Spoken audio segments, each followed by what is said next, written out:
Welcome in. It is episode 2 of the Virginia Tech podcast as part of the Voice of College Football Network. I am Matt Josephs alongside Jack Fitzpatrick. We must have done a good enough job with episode 1 because we're back for a second episode here, Jack. Yeah, just a week in between episode 1 and episode 2 because of a crazy schedule that I've put myself into for February. But glad to be back for episode number 2, as we've got a loaded slate coming your way. Granted, albeit probably a little bit of a shorter slate, not a full hour, but a lot of great stuff to dive into as Virginia Tech keeping us busy here in the off season. Yeah, and it's, we always thought when they came to us and said, can you do a Virginia Tech show? We're like, all right, there's probably not going to be a ton of content. We're going to have to, do some lists and things like that. But, this school, when we did our first episode, hired a defensive coordinator. And now, Jack, they have a new offensive coordinator, and I had a chance to catch up with him. We'll play a couple clips of the show. But what was your initial reaction to the hiring of Philip Montgomery as the new offensive coordinator? I'm always a big fan of bringing in former head coaches. I think that brings a lot if they have the right mindset. And your conversation with him on Border to Border on ESPN Richmond, I think showed that he has the right mindset coming into this. He doesn't think he's too big for it or anything like that. It's a guy who knows how to win. It's a guy that has manned the entire ship before. And I think that helps Brent Pry out. I think bringing that type of energy into the building is always good. It shows that Brent Pry is trying to work to become better himself. And you bring in as many different mindsets and as many different schools of thinking into it. And I think this was a very solid hire. And thank goodness it didn't take what felt like 2 years like the Sam Seifkes hire took. Yeah, and it was interesting, the original hire that we were talking about, because previously, the week before, the name came out of the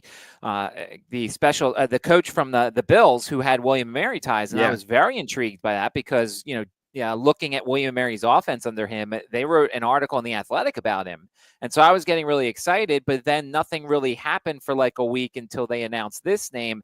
And I'll tell you this, Jack, the first thing is, I tried not to confuse him with Scotty Montgomery, who also was a head coach and who wasn't necessarily the best head coach. And so I had to make sure to stare at the name as I was doing the interview, because there's also Scotty Montgomery who's out there as well. Yeah, Scotty Montgomery, not to be confused with Philip Montgomery. Philip Montgomery, though, former head coach of Tulsa is his background. An air raid guy, that's his background. You had asked a couple of great questions about that because I know you are a run the ball type of guy, and they didn't do that a lot this last season. So I think you were a little worried when Montgomery got hired. But then after he talked to you about his style, he actually runs it kind of about 50% of the time with passing. So not the traditional air raid, but I think he'll bring a really solid base into this. He knows what he's doing and can get things going relatively quickly, because it feels like we're pretty late into the offseason to be introducing new coordinators into all of this. Yeah, and it's interesting because when you think air raid, you think pass, pass, pass, pass, pass. But I actually asked Coach Montgomery about that and said, do you still plan to try and maintain some balance? This is what he had to say. No, we don't. I mean, we still have an emphasis. We want to be balanced in what we do. Obviously, each week will kind of be generated off of what that game plan is. But, at some point in time, you're going to run across a defense that is going to be able to take away, if you're a one-dimensional type of offense, it's going to be able to take something away from you. And so to be balanced and make them really respect both aspects of that, I think helps you in the long run. Yeah, and it's looking at the numbers at what he did at Tulsa, he had some teams where he had better wide receivers and a better passing game, so they passed it a little bit more. There were years where he had better running backs, and he decided to run it a little bit more. And that's really good, Jack, to have that flexibility to be able to say, all right, let's look at this roster, and then that's how we're going to decide what we're going to do. And I think that's so important for college football coaches in the era that we're in. We can talk about NIL, all of that good stuff, but like your team's going to look different year over year. So some years you're going to have an excellent quarterback and a fantastic wide receiver one. So you want to pass it a little bit more. Sometimes you'll have a great O-line and a great running back, and you'll want to see him run it more. Coaches who are so stubborn in wanting to run their style of offense at the college level, I feel like sometimes fail. And hearing that that's not the way he wants to do it is a real green flag for Hokie fans and for Philip Montgomery. Yeah, and it's something that, and I use this example a lot on my radio show. We can look at the rival school, Virginia, when Tony Elliott got hired the first year and had a ready-made offense with Brennan Armstrong and a bunch of really good wide receivers. He tried to run an offense that didn't really fit the system. It was a miserable fit. Brennan Armstrong had his worst season, and there were already questions early on in the Tony Elliott tenure. This guy, Coach Montgomery, doesn't look like he's going to be that. He's going to say, all right, well, look, we got really good quarterbacks. We got a young wide receiver room. So maybe we are going to run the ball a little bit, at least early on. Yeah. And the people he's coached as well, nice long list of names, including RG3. But yeah, it should be good. Of course, we're in the honeymoon phase of all of this. This is the point where you're looking at the beautiful press release of what Virginia Tech released, and you're like, whoa, he did what? That's crazy. He was coaching the Birmingham Stallions this last year, so that is worth saying. Wasn't in the college football ranks, so there could be something to be said there. But on paper, this looks like a great hire for head coach Brent Pry. Yeah, and he wasn't necessarily the best head coach at Tulsa, but he kind of learned because part of the way through, he was the play caller as well. That's something that, at least early on in your coaching career, you probably want to stay away from being the head coach and the coordinator because it's so much to do, timeouts, challenges, getting people in and out of the lineup. So I think that's something he's kind of learned a little bit. One of the questions that I asked him that we didn't cut was about, do you learn things a little differently? And can you be a different coordinator having the head coach experience? And he talked about how yes, that's going to help out a little bit because he understands what Coach Pry is going through and can bring that perspective as well, besides being the OC. Yeah, that'll be big for him. I feel like this is a put up or shut up year too for Brent Pry. I feel like fans are getting a little restless with him. All those high expectations coming into this year. I mean, the school funneled away NIL money from men's basketball to football to try and push them over the hump this year, and Brent Pry and the team didn't deliver.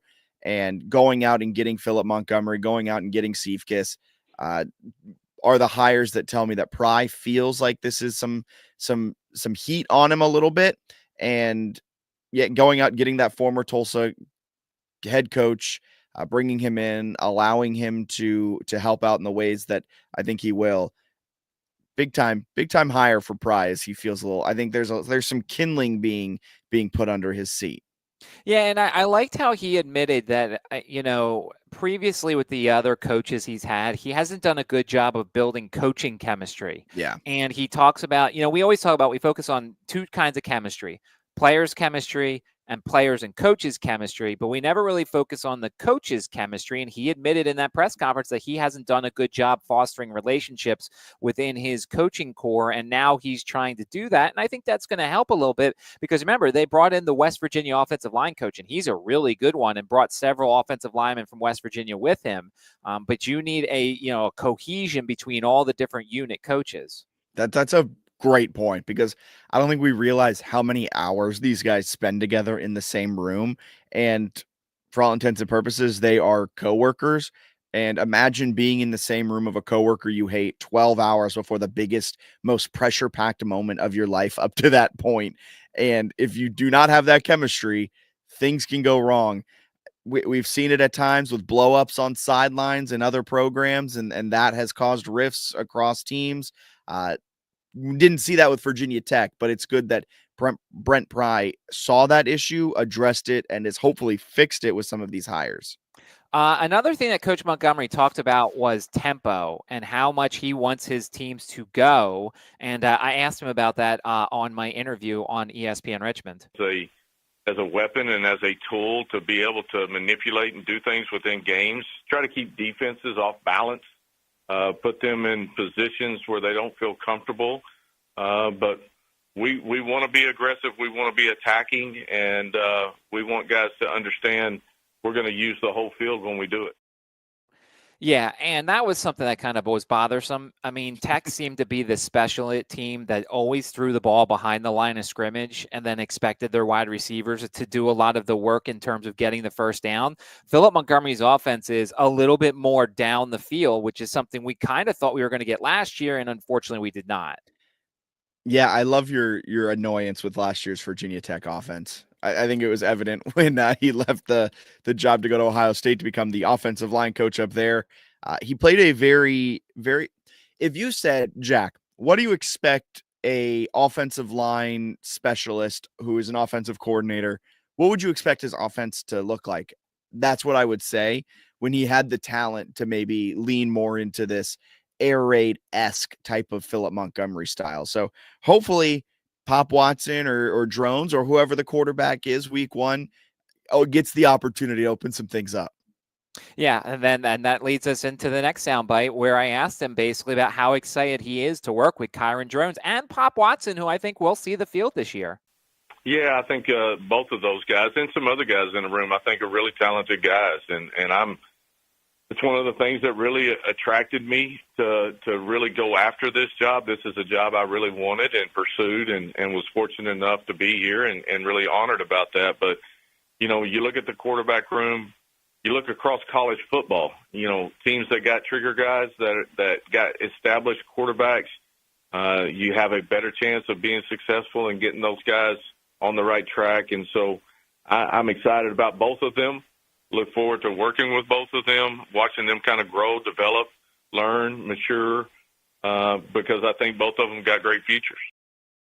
Yeah, and I like that Pop Watson was included there too, because I think we saw last year at the end of the season, he's got some talent and he's got some things, but he just was a little raw. And I think another offseason will help him tremendously. Maybe he's the QB1 though. Maybe he does have a good offseason. Is there QB controversy brewing in Blacksburg? I don't think so. I don't think Kyron Drones came back to be the backup here. I mean, look, if Kyron is really bad or seems disinterested or doesn't fit in this offense, then he's probably going to transfer and Pop is your number one. But I think Kyron came back with the understanding he's going to be number one. I was more surprised that Pop came back knowing that Kyron was already back because that was the order. Kyron said, I'm coming back. And then Pop said he was coming back. So he obviously saw something. I'm sure the NIL was probably good enough for Pop to come back. But I think it's going to be interesting to see how these two quarterbacks fit in the system. And does RG3 call Kyron? And maybe do they talk about what a Philip Montgomery offense is like? That could be. Yeah. Does he rely on some of his past contacts, some of his past pupils to see how it all does? I will say quarterbacks are a weird breed of human. And I say that in the most loving way because quarterbacks are some of the best interviews. But when you talk to quarterbacks and you're like, so why'd you decide on X school if they already had the incumbent starter? They're like, I wanted to bet on myself. I believe I'm the best. I'm going to go out there and win. Could have been what Pop was thinking that, I have that experience. Virginia Tech is the one I picked. I'm going to go out there. I'm going to compete for that QB1 job. And if I don't get it, I'll be the best. I'll be the best teammate, and then he'll be ready to go his following year. But that could be the reason why Bob Watson could think he's good enough to beat Drones in a quarterback battle this offseason. I think it's funny. Philip Montgomery's ties to Virginia Tech, for people who are not familiar and may not remember, Philip Montgomery was the head coach of Tulsa when Virginia Tech played their last game under Frank Beamer, and it was a back and forth affair. Now, granted, the scoring dried up in the second half, but it had, and I'm trying to remember the statistic, it had the most points in a half in a bowl game for like 1 year. And then the next year there was another high scoring half in the bowl game. But people will remember how that game was back and forth. Brewer at quarterback for Virginia Tech. And I believe Evans was at quarterback for Tulsa. But that was a really fun game. And the first look for a lot of Hokies fans at what Coach Montgomery does. Oh my goodness. I just looked up that was the 2015 Independence Bowl 55-52 final. Virginia Tech scored 24 points in the first quarter, 21 points in the second quarter, then 10 combined points in the second half. Tulsa scored 31 points in the first half and 21 points in the second half. And Tech won, but shout out Tulsa for covering the spread. They were a 13.5-point underdog, and they lost by 3. And Coach Montgomery said he doesn't remember too much from that game, other than he gave a lot of credit to the Hokies defense, which clearly the Hokies defense didn't show up in that game. It felt like, and I don't remember, obviously in the time it was 2015, but this feels like it was one of those games where maybe neither team wanted to be there. And then all of a sudden it was one of those, hey, let's just put on a show for everybody, or at least in the first half, as you said. And then things for Virginia Tech dried up. But that was pretty funny. It's an interesting tie because that's when Frank Beamer decided to hang it up. Well, he had decided before then, but that was his last game. Yeah, and shout out Joey Sly. He was the field goal kicker for Virginia Tech then. North Stafford alum. My high school played him multiple times during my high school career. So shout out Joey Sly for kicking a few field goals in the 2015 Camping World Independence Bowl. So this kind of makes spring ball very important here, Jack, with the fact that we've already talked about the defensive coordinator. We're talking about the offensive coordinator. And with two SEC teams at the start of the schedule, they can't mess around in spring. There has to be a solid installation of all the plays on both sides, and they have to make sure that these kids feel ready for the offseason to study the plays and get ready for what their role should be. Yeah, can't pull a USC, can't pull a Nebraska, can't pull a Texas. You can't be canceling this spring game out here, all right? You're listening to me, Brem Pry. We've got to play this. We've got to do it. Ain't no canceling this because this is a needed rep.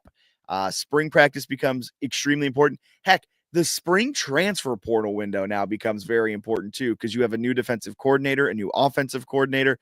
Do they like the guys on the roster? Do the guys on the roster fit their scheme? Would they like to go out there and get a new DB, a new wide receiver to maybe help some things out? Spring becomes extremely, extremely important for the players and the coaches. Yeah, don't get me started on these programs canceling spring games. I can't deal with it. No one can look at their players. No one can know about who they have snapping the ball, who they've had snapping the ball for the last 3 years. He might get poached. What are you talking about? Right, exactly. And yet these are the same teams who will take players from other programs, and no problem with that. But do you take ours? No, that can't happen. Oh, so annoying. All right, so last couple weeks ago, I'm trying, Jack. I'm trying. I can't get fired up in episode 2. Maybe like 22, but not 2 yet. I got to stay calm and reserved. So last time we in episode 1, we took a look at the first 4 games of the schedule for the upcoming college football season. And as you said, things are still going to change. There's still spring practice in a lot of these places. There will be transfers. There will be changes. I think if I remember correctly, you had them starting 3-1. I had them starting 2-2. So now we kind of get ready for the conference portion of the schedule.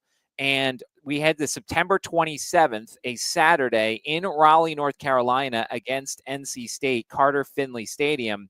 And look, it's a road game fresh off of 2 home games and presumably, at least for both of us, I'm assuming a 2 or 3 game win streak.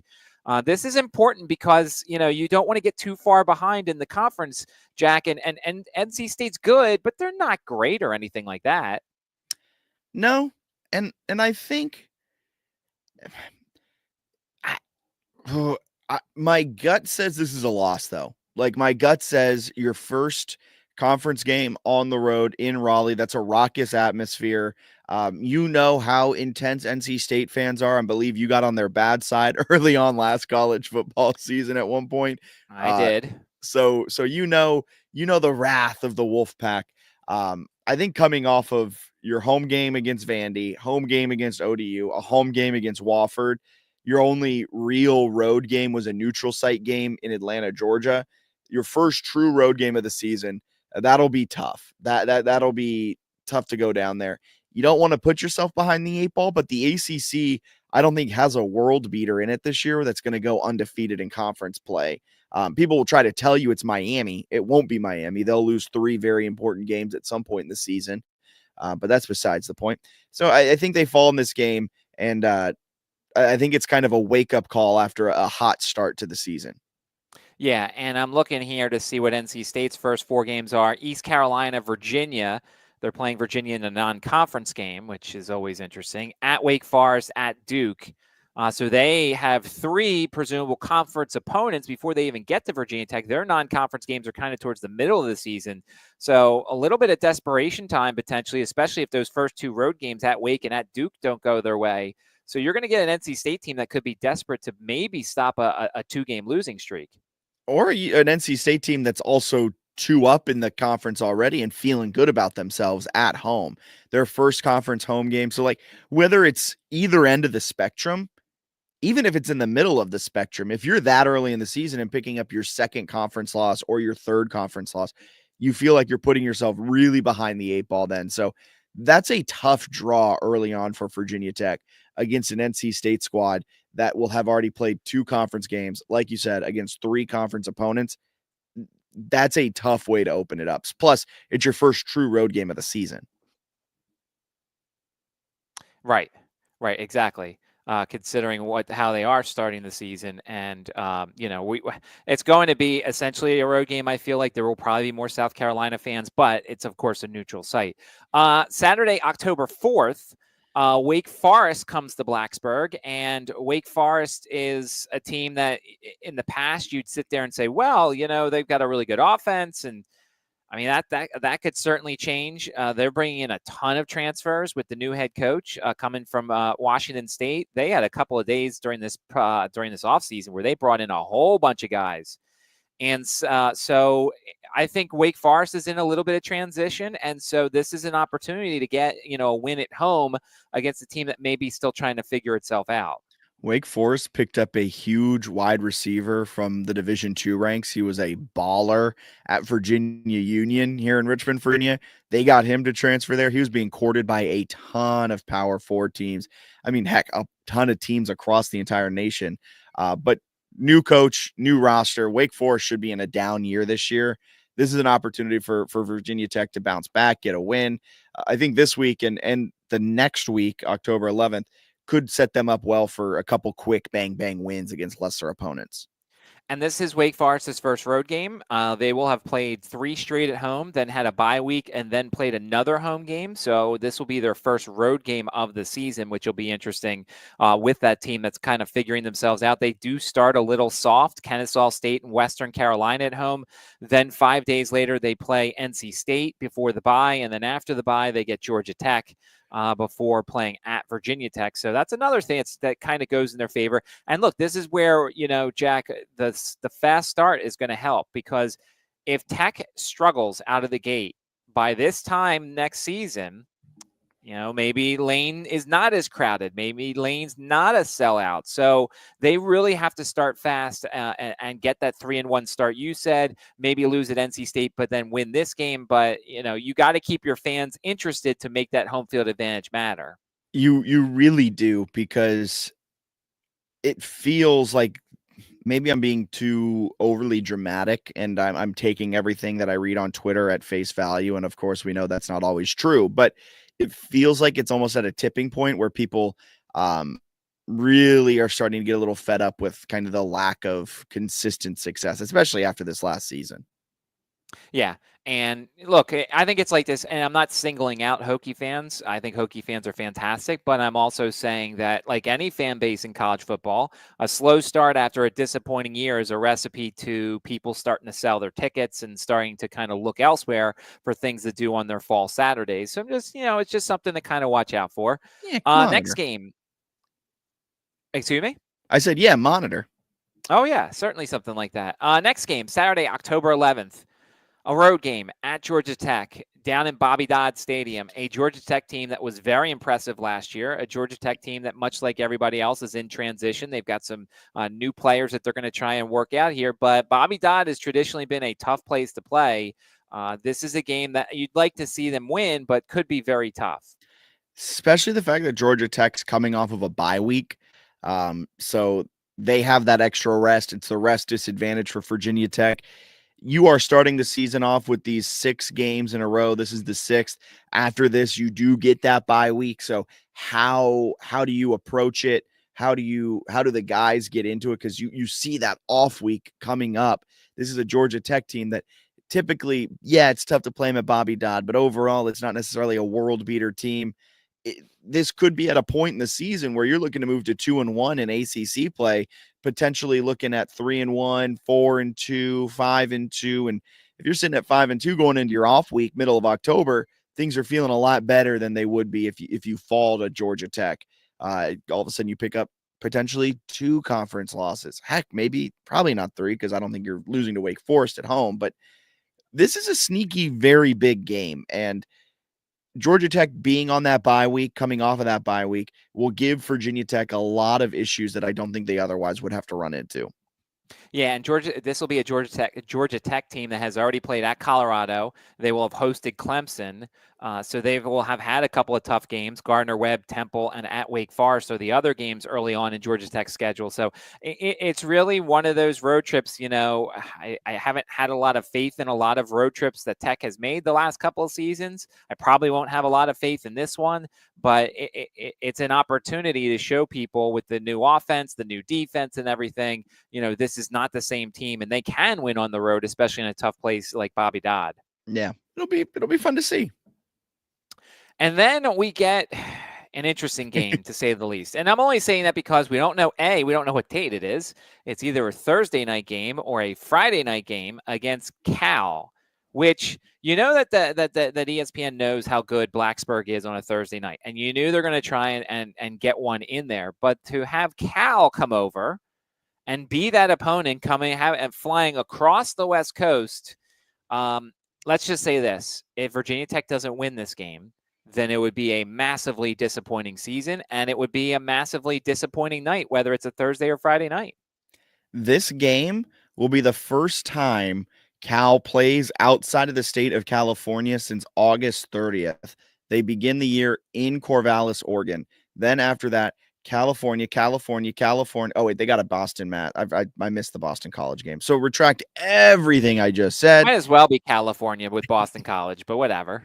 I mean, yeah, you could send out your B team out there and you could win the game. Then California, off week, California, then back in on Virginia.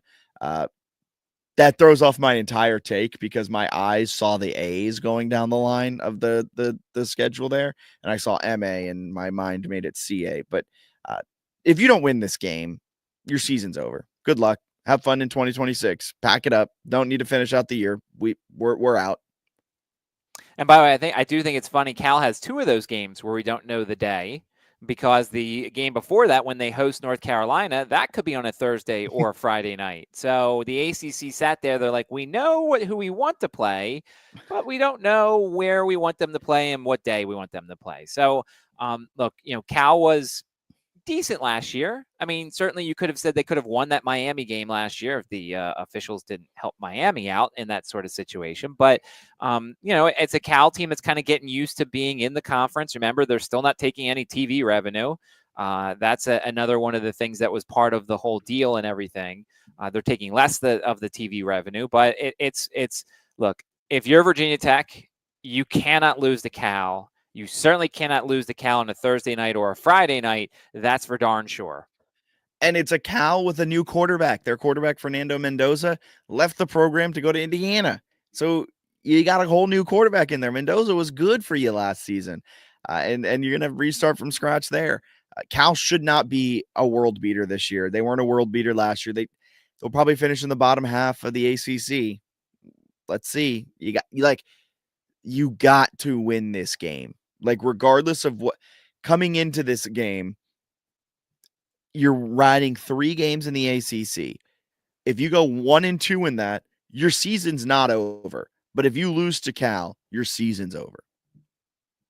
Yeah, considering down the stretch, the opponents you have, where they are, the layout of the schedule. Yes, this is a very important game. And you'll get the extra day to prepare for Louisville, and we'll do that in our next podcast, the last 4 games of the schedule. But yeah, this is kind of the must win. If they lose this game, and I have them at 4-4 at this point. So I have them, we went over the first part, I had them going 2-2. I have them losing the 2 road games, winning the 2 home games, sitting at 4-4, and probably at 2-2, you're probably 2 games out of first place in the conference, because I'm guessing somebody might be undefeated. You'll be, if at worst, you'll be 1 game out of this division, so out of this conference. But I can't do anything more than 2-2 here and be boring and just take them to win the home games and lose the road games. See, I'm a little bit more optimistic. I've got them at 6-2 now. It's just another 3-1 stretch for me, because I think they lose to NC State, but I do think they pull out the Wake win, Georgia Tech win, and Cal win. So I've got them at 6-2 up to this point in the season. But this last portion is where things may get a little rough and bumpy. Yeah, 6-2. I'm going to guess, and it hasn't come out yet, I don't think. And we certainly, for those who are not familiar, in Virginia, we can't see this anyway. But I'm pretty sure that Virginia Tech's win total number, when it comes out, which will probably be in like July or August, I'm guessing it could be 6.5. It could be 5.5 even. So you're looking at an over right now, and I'm just looking to make sure, yeah, it's not out yet. I'm guessing if it might be 5.5 or 6.5, and you almost are over, and we still have 4 games left to go. Yeah, I don't want to spoil what I'm thinking for these last 4, but they may be topped out at 6-2. I certainly can see what you're talking about, and I think I am sitting at, at 4-4. I think I would still need to get some work to the over, because I'm just going to think, the way the schedule lays out and the way Vegas perceives this program, I just think that 5.5 or 6.5 is going to be the number. They're going to look at the home games. They're going to say, yeah, they've got very manageable home games: ODU, Wofford, Wake, Cal. Those first 4, and then the other 2 that's coming up. Like, I could see the number being 5.5 or 6, and that'll be very interesting. And certainly, we're not going to lock down our decisions now in February, but that number will be a fascinating one when it comes out. I will say, like, at 6-2, there are 3 games on this schedule that I think are still a toss-up that I have going to them in the win column. Vandy, you lost to them last year. That very well could be a loss. And with Diego Pavia coming back, Vanderbilt should be able to build on their success from last year. The NC State game I have as a loss. Georgia Tech could easily be a loss as well. It's a tough place to play. Georgia Tech showed flashes last year. They are kind of on the same level as Virginia Tech. I just give the Hokies the win, maybe because of brand loyalty more than anything else. So there's a couple of games in there that I could flip, and I could be right there with you, Matt. But I'm going to have some optimism here after hearing your conversation with Philip Montgomery, hearing your conversation with Sam Seifkis. Maybe I'm buying a little bit too much Hokie stock, like I was at this time last season, because I thought they were going to win the ACC at this time last season, but boy, was I wrong. Yeah, my optimism went out the window from last year. I went from 1 to 10 on my optimism, and then now I'm kind of going to go back to my reserve 3 or 4 when it comes to it. And look, it depends on the headlines that come out of spring ball. It depends on injuries, the second round of transfer portal stuff, like what happens there. If there is some positivity out of all of that, then mine will raise. But right now, I'm very cautious. I'm holding my hand of poker close, but I'm not ready to reveal it yet. I like it. Cautiously cautious. Not cautiously optimistic, cautiously cautious. So we'll do the last 4 games coming up in our next podcast. We're also going to look at the NFL Combine, because a lot of Hokies are heading towards the Combine. We'll take a look at where some of the experts think they might be going. And Jack, as we get closer to spring ball, we might as well start doing some position previews as well, kind of looking at some of the positions where things are strong, where they might want to go shopping during the transfer portal. So that's what's probably going to come up here. Make sure to go to the YouTube channel, like, subscribe, rate, all that stuff. We appreciate it for everybody who stops by. And also, put questions or things you want us to do in the comments. If there's certain things you want us to do here, look at other teams, look at other, all-time stuff, whatever it is, whatever you want us to do here, we are here for you, especially during the off season when content may not be as plentiful. Whatever you want us to do, we're certainly going to do it. So for Jack, I am Matt. That'll do it for another edition of the Virginia Tech Podcast, part of the Voice of College Football Network.